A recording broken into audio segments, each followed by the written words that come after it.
Bonjour à tous, vous êtes sur Décoder l'écho et aujourd'hui je reçois Madame Rio qui me fait l'honneur d'accepter de témoigner sur ma chaîne pour accompagner la sortie de mon livre Victime des vaccins Covid-19, ce que révèlent les chiffres officiels. Bonjour Madame Rio et merci d'être venue sur ma chaîne. Bonjour. Madame Rio, vous êtes témoin parce que votre fils est une victime de la vaccination Covid-19. Madame Rio, est-ce que vous pouvez commencer par nous dire à partir d'à quel moment, à quelle date, vous avez appris qu'il se passait quelque chose pour Anthony? Le 18 mars 2021.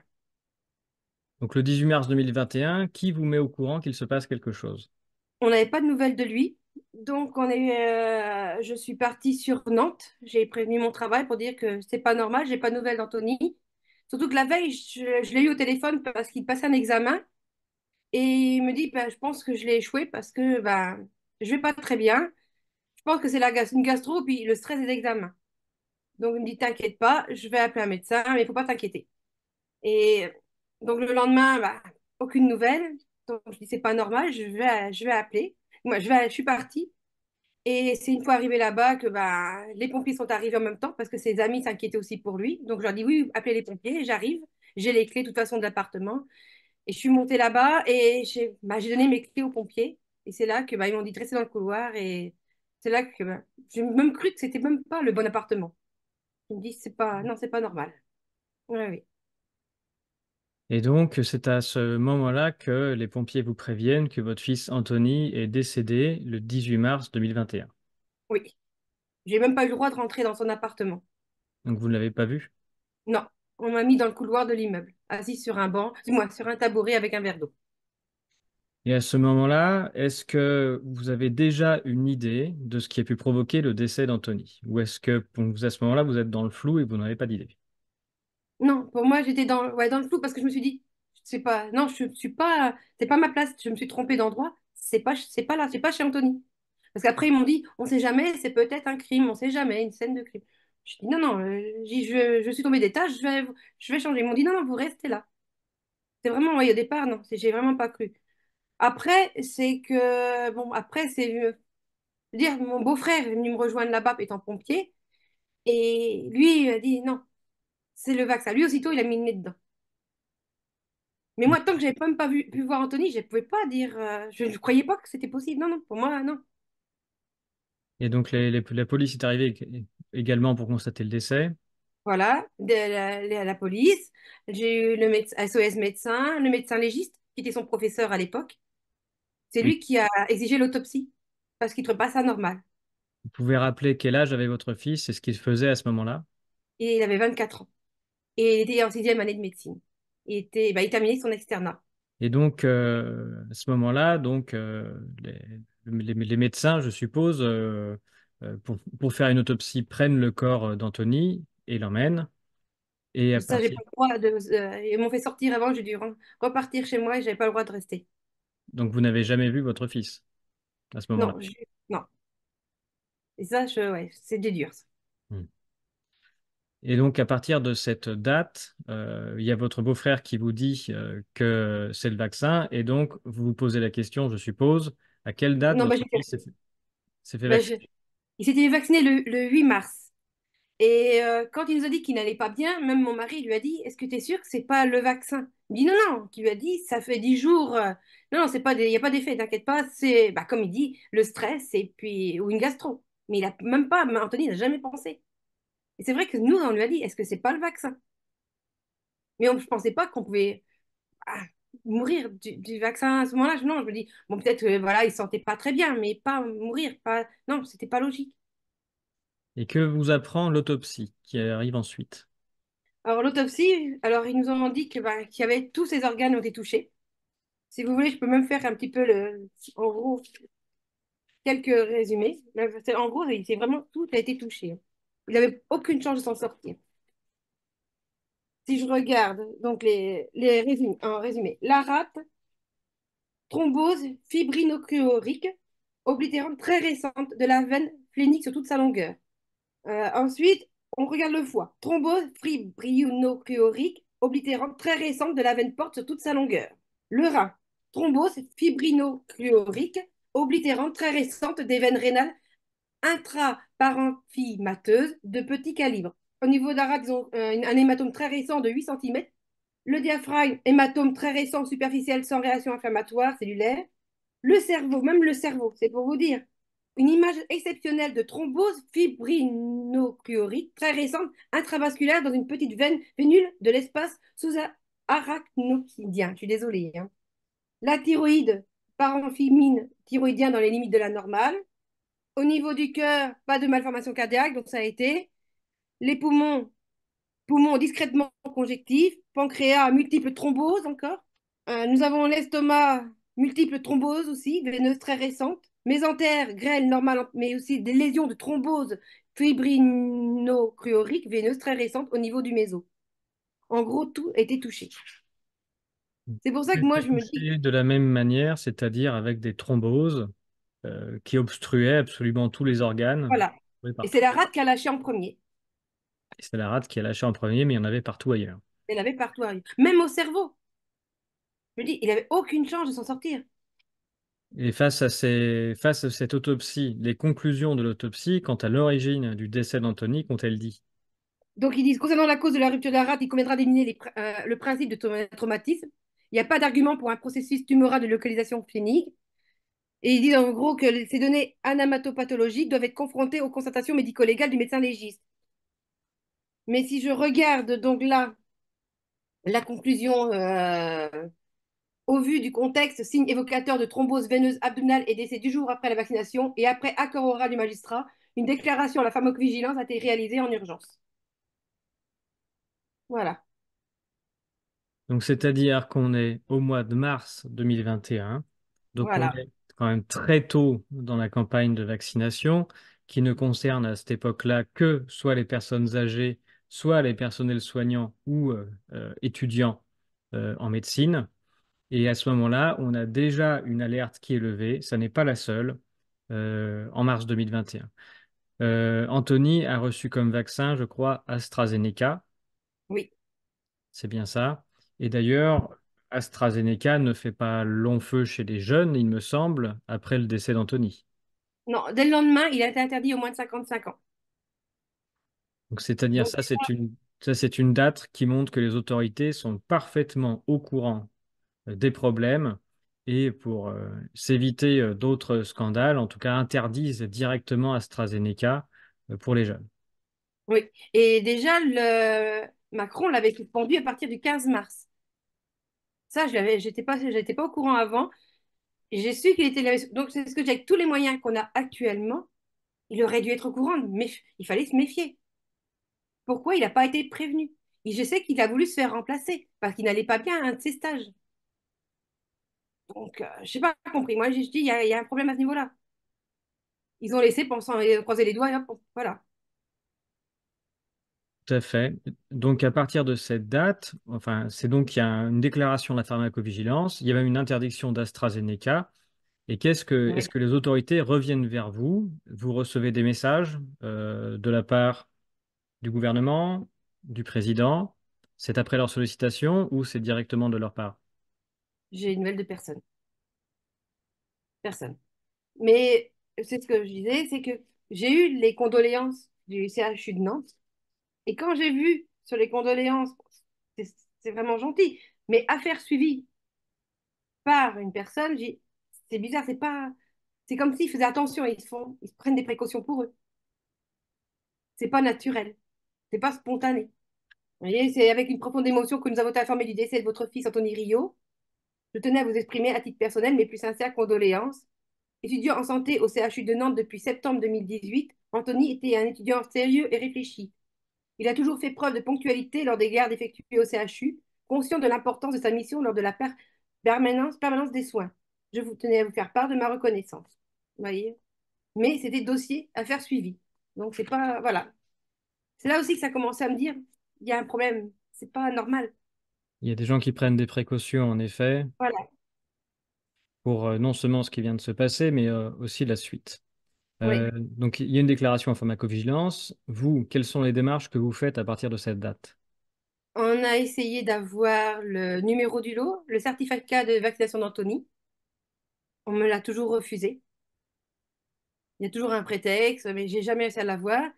Et c'est en début d'année, j'ai réussi à l'avoir quand même. J'ai téléphoné, je sais plus à qui, et j'ai demandé, voilà, je suis la maman d'Anthony et il a besoin pour son travail, de son certificat de vaccination. La dame me dit, je suis désolée, j'ai un souci, je n'arrive pas à l'avoir. Mais allez donc en pharmacie, peut-être que vous arriverez à l'avoir. Donc là, je lui ai dit que bah, Anthony n'était plus là. Mais à la pharmacie, ils ont bien réussi ils ont réussi à l'avoir, ce certificat médical. Donc j'avais le numéro du lot. Et là, l'avocat, comme mon médecin traitant, m'a dit que normalement, c'était pas logique, parce que Anthony n'étant plus là, je n'aurais pas dû avoir accès à ces papiers-là. Hmm. Donc je ne sais pas ce qui s'est passé. Bon, d'un côté, ça m'a permis de les avoir. Je sais que vous avez reçu de la part du président de la République un mot. Donc je lui ai écrit le 29 août 2022. Donc, objet de ma demande d'essai de notre fils Anthony Rio suite à la vaccination de l'AstraZeneca. Monsieur le Président de la République, je vous écris au sujet du décès de notre fils Anthony Rio le 18 mars 2021 à l'âge de 24 ans. Il était étudiant en sixième année de médecine à l'Université de Nantes. Dans le cadre de ses études, qu'il s'est fait vacciner le 8 mars 2021 et 10 jours plus tard, il nous a quittés. La médecine était tout pour lui, une vraie vocation. Et c'est pour cela qu'il n'a pas hésité à se faire vacciner. À l'époque, c'était l'AstraZeneca. Ce vaccin ne lui a donné aucune chance, alors qu'il ne fumait pas, ne buvait pas, faisait du sport et mangeait équilibré. Nous avons en notre possession les résultats d'autopsie. Tous ses organes ont été touchés. Il avait de multiples thromboses pressantes partout, même au cerveau. Le lendemain de son décès, le 19 mars 2021, l'AstraZeneca était interdit aux moins de 55 ans. Pourquoi? Vous saviez alors qu'il était néfaste? Y a-t-il eu d'autres victimes avant lui? Après, ce vaccin a changé de nom. Il s'appelle maintenant Vaxzevria, car l'AstraZeneca signifiait étoile de la mort. Ou alors, parce que des morts étaient collés à ce nom. Pour avoir les résultats d'autopsie, il nous a fallu prendre un avocat. Au départ, on n'avait pas compris pourquoi. Maintenant, on a l'impression que nous sommes le pot de terre contre le pot de fer. Tout est absurde. On a dû payer 1500 € de consignation pour prouver que ce n'est pas une plainte fantaisiste. C'est comme ça qu'on nous l'a expliqué. À ce jour, nous sommes toujours dans l'attente, car le juge d'instruction a donné 3 mois de plus au procureur de la République pour enquêter.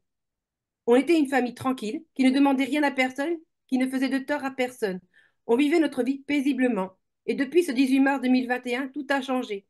Notre vie a basculé dans l'horreur. On a perdu confiance en tout. On se pose des questions sur ces vaccins. On a rencontré des parents comme nous endeuillés. Nous avons été surpris aussi par vous avec vos propos comme j'emmerde les non-vaccinés. Vous voulez nous forcer à nous vacciner pour travailler, pour des loisirs, sachant qu'il a tué notre fils. Il est où le côté psychologique? J'ai 3 autres enfants, ils ne veulent pas se faire vacciner, nous non plus. J'espère que vous comprenez pourquoi. Tout est fait pour vacciner, mais rien s'il y a des effets secondaires. On s'est retrouvés seuls face à notre peine, dans le silence le plus total, à se faire traiter d'anti-vax. On ne devait surtout pas parler de décès dû au vaccin. Or, nous comprenons que certaines personnes aient fait le choix du vaccin pour se protéger, mais nous voulons qu'ils le fassent en connaissance de cause. Oui, il y a des risques, il ne faut pas l'oublier. On ne doit pas obliger. Le peuple doit connaître des effets secondaires. Notre fils Anthony était notre fierté. Il a embrassé une carrière qu'il a détruite. Nous ne voulons que sa mort soit juste nous ne voulons pas que sa mort soit juste une mort de plus, mais bel et bien un exemple des risques encourus par cette vaccination de masse. Nous ne voulons pas qu'il soit mort pour rien. Et surtout, nous voulons que vous et le gouvernement reconnaissiez qu'il y a bien des morts imputées à ces vaccins, des effets secondaires irréversibles également. Reconnaissez que la vaccination ne protège pas entièrement de tout risque. Nous vous prions d'agréer, Monsieur le Président, l'hommage de notre profond respect. Et lui m'a répondu, donc le 30 septembre 2022. Madame, Monsieur, le président de la République a bien reçu le courrier que vous avez souhaité lui faire parvenir. Particulièrement touché par l'indicible drame auquel vous avez été confronté avec la disparition de votre fils, Monsieur Emmanuel Macron, qui mesure humblement la douleur que constitue pour vous cette épreuve, m'a confié le soin de vous exprimer ses sincères condoléances et de vous assurer de sa vive sympathie. Aussi, à la demande du chef de l'État, je n'ai donc pas manqué de relayer votre démarche auprès de Monsieur le ministre de la Santé et de la Prévention, afin qu'il en prenne connaissance. Je vous prie d'agréer, Madame, Monsieur, l'expression des sentiments les meilleurs. Et là, j'ai eu, après, la réponse le 7 octobre 2022, donc du cabinet de Monsieur Braun. Madame, Monsieur, Monsieur François Braun, ministre de la Santé et de la Prévention, a pris connaissance de la correspondance que vous avez adressée à la présidence de la République. Il m'a personnellement chargé de vous répondre. Vous témoignez sur le contexte et les circonstances du décès de votre fils à l'âge de 24 ans. Vous alertez sur les risques réels, selon vous, des vaccins recommandés contre le Covid-19. Vous souhaitez une vraie prise de conscience de l'impact dramatique potentiel d'un vaccin. Vous sollicitez une intervention ministérielle afin que ces effets indésirables graves soient reconnus. Monsieur le ministre vous présente ses plus sincères condoléances ainsi qu'à votre famille pour le deuil qui vous a frappé et tient à vous assurer de toute sa sympathie. Cependant, je vous informe que dans le cadre de la campagne de vaccination contre le Covid-19, les pouvoirs publics ont mobilisé l'ensemble des centres régionaux de pharmacovigilance, CRPV, dans le dispositif de surveillance renforcée. Cette enquête nationale contribue à détecter les signaux de sécurité en vue de prendre des mesures de réduction du risque. Elle n'a pas vocation à rendre compte de l'exhaustivité du nombre de cas d'effets indésirables réellement survenus en France chez les personnes vaccinées. Les données issues de l'enquête de pharmacovigilance et présentées dans cette synthèse ne peuvent en aucun cas conduire une analyse comparative des vaccins entre eux. Les cas pouvant faire l'objet de mise à jour, les données figurant dans un rapport sont susceptibles d'être modifiées dans les rapports ultérieurs compte tenu des informations figurées dans la mise à jour.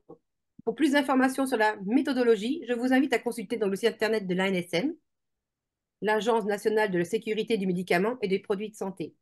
Sensible à votre témoignage, j'ai transmis votre courrier à Monsieur le directeur général de la santé, dont les services compétents ont en charge ces questions au sein du ministère. Je vous prie d'agréer, Madame, Monsieur, l'expression de ma considération distinguée. Mais là, je n'ai pas une nouvelle après de Monsieur le directeur général de la santé. Ça s'est arrêté là après. Bien évidemment. Donc là, vous avez une réponse qui est d'ordre technique, avec un petit selon vous qui est très marqué, c'est-à-dire qu'on n'a pas de les autorités refusent de reconnaître quoi que ce soit et délèguent à l'ANSM. Il Mm. faut savoir que lorsqu'on dit qu'il y a un suivi particulier de l'ANSM sur la question des Covid-19, c'est faux. La pharmacovigilance a toujours été en mode passif. Autrement dit, quelle que soit la vaccination, quel que soit le médicament, c'est toujours aux victimes de se signaler auprès de la pharmacovigilance. On a une vaccination de masse qui a coûté des milliards, extrêmement cher, qui était décidée dans l'urgence et il n'aurait pas été, je pense, vain ou idiot de lancer un système de pharmacovigilance active pour une toute petite fraction du coût total, quelques millions d'euros auraient largement suffi pour faire pour le coup vraiment un suivi particulier pour les victimes, c'est-à-dire choisir un échantillon de personnes que l'on rappelle pour être sûr que ça se passe bien. Mais si on l'avait fait, on se serait évidemment rendu compte extrêmement rapidement que ça posait problème. Oui, Vous l'avez dit, donc vous avez parlé du 18 mars, c'est le décès d'Anthony, donc on est extrêmement tôt. Très tôt dans la vaccination, il y a eu des décès. Il y a eu des décès notamment de personnes âgées qui ont été les premiers les premiers vaccinés et donc les premières victimes. Et donc les autorités sont au courant très vite. Et la pharmacovigilance le sait. Et on a des oui, traces, puisqu'on a les anciens documents de la NSM qui font état de remontées de décès de personnes âgées assez rapidement. Et malgré ces remontées de décès, malgré ce qui est arrivé à Anthony, ça remonte, c'est-à-dire qu'il y a les informations qui arrivent, mais elles sont filtrées. C'est-à-dire qu'on fait les sourds et on prétend qu'il n'y a aucun signal. Et on fait des phrases bateau en disant, et on a vu partout sur Internet pendant toutes ces années, et relayé par la presse, c'est-à-dire nous avons un suivi exceptionnel de l'ANSM, et c'est vraiment complètement faux. C'est la même chose que d'habitude et on se cache derrière l'ANSM qui est censé faire un suivi et qui ne fait que le comptage régulier de la pharmacovigilance et des effets indésirables qui lui sont remontés. Est-ce que vous avez eu dans vos démarches d'autres réponses? Est-ce que vous avez pu échanger avec l'ONIAM, avec d'autres organismes, je veux dire officiels, et des autorités à propos du décès d'Anthony? non, personne La pharmacovigilance ne vous a pas rappelé? non plus. Ils m'ont envoyé ici des courriers pour me dire qu'ils n'avaient pas, voilà, je ne pouvais pas avoir les papiers comme je voulais. Très bien. Donc, c'est-à-dire que pourtant, vous savez que l'hôpital a fait le nécessaire pour faire une déclaration à la pharmacovigilance, mais en revanche, on ne revient pas vers vous. Non. Il est Même donc, je voulais un papier qui attestait, parce que j'ai aucun papier de la pharmacovigilance. Jamais j'ai eu un papier qui pouvait me dire qu'il était bien pris en compte. J'ai même rien du tout.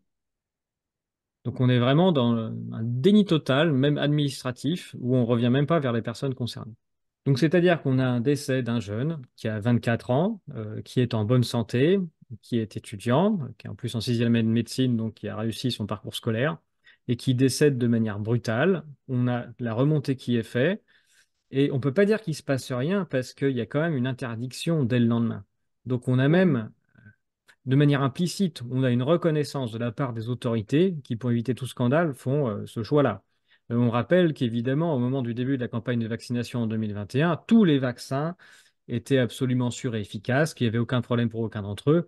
Mais sur les quatre, il y en a trois qui ont été interdits ou limités Oui, dans les parce que mois qui ont suivi. ses camarades ont eu des, bon, comme Anthony, AstraZeneca en première dose. Après interdit, donc moins de 55 ans, ils ont eu Moderna. Et après interdit au moins de 30 ans Moderna, ils ont eu après Pfizer. Ils ont eu le cocktail. Un cocktail complet avec trois technologies, Voilà. prétendument trois technologies différentes, c'est-à-dire absolument aucun sens d'un point de vue sanitaire, ce qui signifie que absolument tout le monde doté du moindre bon sens sait que ce qui est en train de se passer, ça n'a absolument rien à voir avec quelque chose de sanitaire. Quand on donne trois marques différentes de trois choses différentes aux gens en prétendant que c'est pour les protéger juste parce qu'il faut un certain nombre de piqûres, c'est vraiment que cette vaccination n'a absolument rien à voir avec un problème d'aucun virus qui est en train de circuler. C'est autre chose qui est en train de se passer. Et cette autre chose, on le voit d'ailleurs en termes de sécurité. Si ça avait été quelque chose de sanitaire, évidemment qu'on n'aurait pas fait prendre des risques de décès aux gens de la part d'un virus dont prétend, enfin, si on en croit les statistiques qui y sont affiliées, le taux de mortalité était absolument risible pour pour toute personne jeune. Donc Surtout même, selon une étude de Cambridge qui date de février 2021, la balance bénéfice-risque était inversée pour les moins de 30 ans. oui, t'es inférieur à 1. Bah, après, et encore, c'est en faisant des comptages sans enlever les différents biais dont j'ai souvent parlé, hein, des biais de comptage de Covid-19 et sur les vaccins en ne testant pas les vaccinés. Hein. Donc tout d'un coup, on croit que le vaccin, ça marche. Donc même en faisant ces comptages-là qui sont mauvais, on parvenait à la conclusion qu'on trouvait même des choses inversées, c'est-à-dire un plus grand risque chez les vaccinés que chez les non-vaccinés. Donc, c'est-à-dire que même si on croit à la théorie du virus Covid-19 qui rendait malade ou même qui pouvait tuer les gens, même si on y croit fermement, qu'on croit que le vaccin peut marcher, toutes les données à notre disposition et ce qui était en train de se passer faisaient que cette vaccination aurait dû ne jamais voir le jour, d'une part.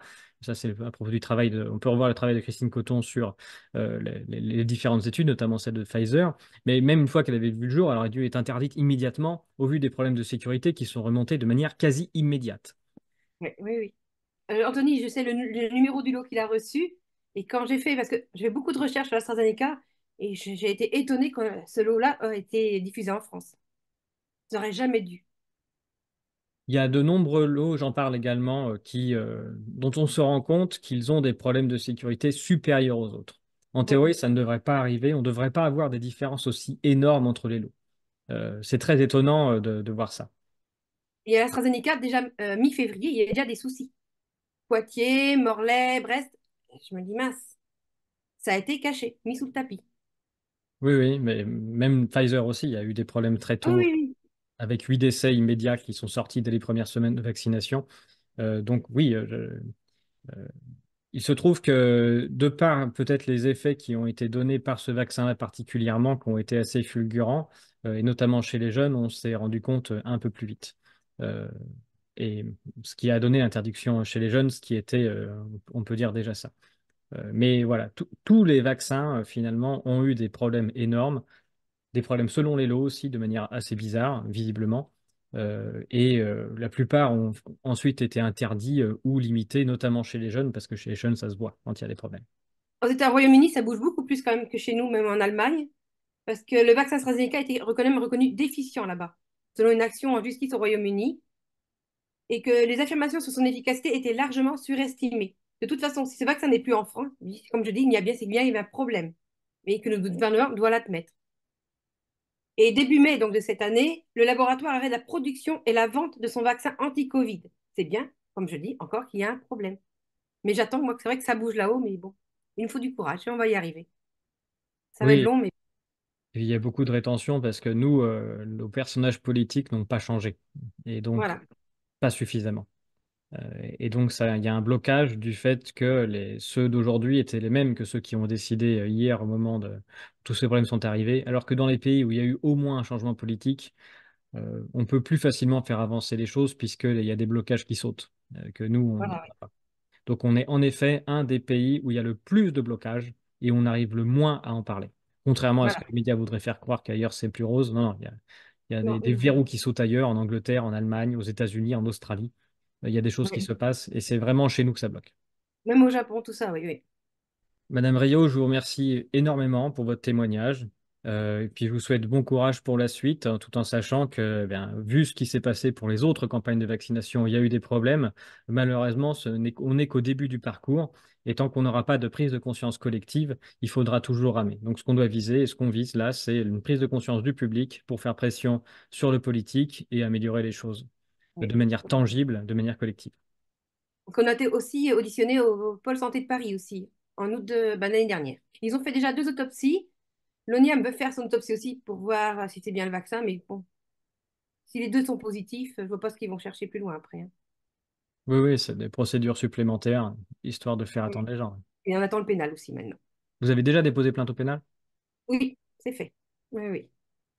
Madame Rio, je vous remercie beaucoup pour votre témoignage. Je vous adresse également mes sincères condoléances, évidemment. Voilà.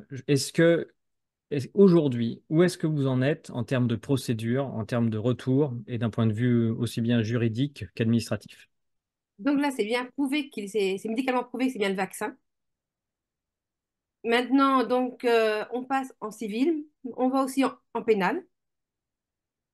Par la suite, on aimerait bien aller au niveau européen, parce que là-haut, il y a encore plus haut encore à attaquer, mais ça bouge pas. Et je sais qu'ils essayent de nous user comme ça, mais tiens bon. Ouais, ouais. Dans l'ensemble des témoignages que j'ai reçus, voilà, je rappelle, j'ai aussi un témoignage d'une personne qui est victime de la vaccination H1N1 et les premiers effets indésirables graves qui ont été les narcolepsies, qui ne sont qu'une partie des effets, ont été reconnus en 2021. Donc entre 2009 et 2021, il s'est passé 12 ans. Ouais. Donc évidemment, la stratégie de l'immobilisme, le fait de faire de la rétention d'informations, de ne pas surtout pas aider les victimes à recevoir les différents documents, ça permet de décourager les gens et ça évite qu'ils aillent plus loin. Donc en effet, Madame Rio, je vous invite à tenir, à continuer de vous battre tout en sachant que c'est un chemin extrêmement long. C'est un chemin extrêmement long et qui en plus aujourd'hui, puisqu'il n'y a pas encore assez de gens qui font cette démarche-là, les, on va dire ce qu'on gagne d'un point de vue juridique, c'est encore extrêmement faible. La plupart du Et temps, donc, c'est pour vous, juste il n'y a plus d'obligation vaccinale après. Donc, voilà, on ne veut plus de cette obligation vaccinale. évidemment, et oui, et les familles reçoivent des compensations absolument ridicules de la part de l'ONIAM et ce genre de choses, mais la seule chose que nous avons à gagner grâce à votre combat, Madame Rio, c'est quelque chose de collectif. En effet, c'est la fin de l'obligation vaccinale, de celle-ci en particulier, la reconnaissance des effets indésirables. Mais il faut aller plus loin également. Ce qu'on doit viser, c'est une meilleure pharmacovigilance, c'est le fait d'avoir des vraies études indépendantes sur les effets indésirables de tous les médicaments, d'arrêter de mettre sur le marché des cochonneries qui ne sont pas testées et où on se contente de les accepter sur la simple foi d'études qui sont données par les vendeurs, hein, par les commerçants de ces médicaments. Et donc, je pense que grâce à votre combat et à celle des autres victimes, ce qu'on doit viser, ce qu'on visera, c'est quelque chose de collectif. Et c'est dans ce sens-là que mon livre est écrit également, pour mettre en lumière à la fois ce que les statistiques nous montrent, hein, notamment en termes de décès chez des jeunes et chez des plus âgés aussi, et puis des témoignages comme les vôtres qui montrent, par ces témoignages-là, l'ensemble des problèmes qu'il y a sur toute la chaîne. Madame Rio, je vous remercie énormément. Merci aussi. Au revoir. Donc, Merci. on y arrivera tous ensemble. Mais Merci. on n'a pas le choix.